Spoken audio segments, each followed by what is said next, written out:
একটি রাজনৈতিক দল শুধু জনশক্তি কিংবা চেতনা দিয়ে পরিচালিত হতে পারে না। দল চালাতে প্রয়োজন হয় বিপুল অর্থেরও। দলীয় ইনফ্রাস্ট্রাকচার গড়ে তুলতেও ধরে রাখতে ব্যয় করতে হয় অনেক পরিমাণ অর্থ, এবং নির্বাচন প্রচারণা ও সামাজিক জনকল্যাণমূলক কাজের সময় ঢালতে হয় কারি কারি টাকা। বর্তমানে বাংলাদেশের অন্যতম বড় দলগুলোর মাঝে আওয়ামী লীগ, বিএনপি এবং জামায়াতে ইসলামের নাম উল্লেখযোগ্য। এই দলগুলো পরিচালনা করতেও প্রয়োজন পড়ে প্রচুর অর্থ। এই দলগুলোর টাকার উৎস কি? কোথায় থেকে আসে তাদের এই অর্থ? জামায়াতে ইসলামের অর্থের সবচাইতে বড় উৎস তাদের দলীয় অর্থ ভাণ্ডার বাইতুল মাল। এটি কোনো চাঁদাবাজি নয়, বরং সদিচ্ছায় নির্দিষ্ট পরিমাণে মাসিক, সাপ্তাহিক কিংবা বাৎসরিক অর্থ দলের স্বার্থে দান করা টাকা। জামায়াতে ইসলামের সমর্থক থেকে শুরু করে কেন্দ্রীয় নেতারা, এমনকি স্বয়ং আমিরে জামায়াত এই বাইতুল মালে অর্থ প্রদান করেন। স্থানীয় কমিটির দায়িত্বরত ব্যক্তি বাইতুল মালে অর্থ সংগ্রহ করেন, তবে তার এই শ্রমের বিনিময়ে সেই অর্থের নির্দিষ্ট একটা অংশ তাকে প্রদান করা হয়। এমনকি আদায়কৃত ব্যক্তি নিজেও সেই বাইতুল মালে অর্থ দান করেন, যা জামায়াতে ইসলামের বৈষম্যবাদী চেতনাকে প্রকাশ করে। দলটি দলীয় চাঁদা আদায় বাকিদের তুলনায় অপেক্ষাকৃত সুসংগঠিত। তারা জবাবদিহিতার ভিত্তিতে সেই অর্থের পুঙ্খানুপুঙ্খভাবে সেই হিসাব রাখে।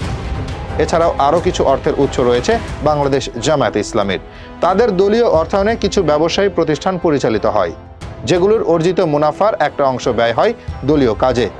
এর মাঝে উল্লেখযোগ্য ইবনে সিনা ট্রাস্ট ও ইবনে সিনা হাসপাতাল, সেন্ট্রাল হাসপাতাল ঢাকা, উদয়ন ফার্মাসিউটিক্যালস ও তৎসংলগ্ন pharma company, Islamic university Chattogram, Islami bank ও ইসলামী ব্যাংক মেডিকেল এবং ইসলামী ব্যাংক মেডিকেল কলেজ সহ বেশ কিছু উল্লেখযোগ্য প্রতিষ্ঠানের সাথে জামায়াতে ইসলামের ঘনিষ্ঠতা পাওয়া যায়।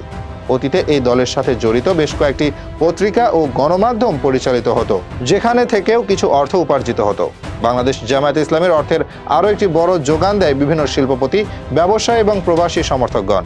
বিশেষ করে যুক্তরাজ্য, কানাডা ও মধ্যপ্রাচ্যে বসবাসকৃত প্রবাসী কমিউনিটি থেকে এই দলটির একটি বড় অর্থের যোগান হয়। এর বাইরেও বিভিন্ন সভা, সম্মেলন, ইফতার মাহফিল, দোয়া মাহফিল সহ নানা অনুষ্ঠানের জন্য তারা বিশেষ দলীয় চাঁদা বা সদস্য ফি গ্রহণ করে। বর্তমানে বাংলাদেশের সবচাইতে বড় দল বাংলাদেশ জাতীয়তাবাদী পার্টি বা বিএনপিও আর্থিকভাবে বেশ স্বাবলম্বী। তাদের পার্টি ফান্ডের প্রধান উৎস দলীয় নেতাকর্মীদের দেওয়া অর্থ।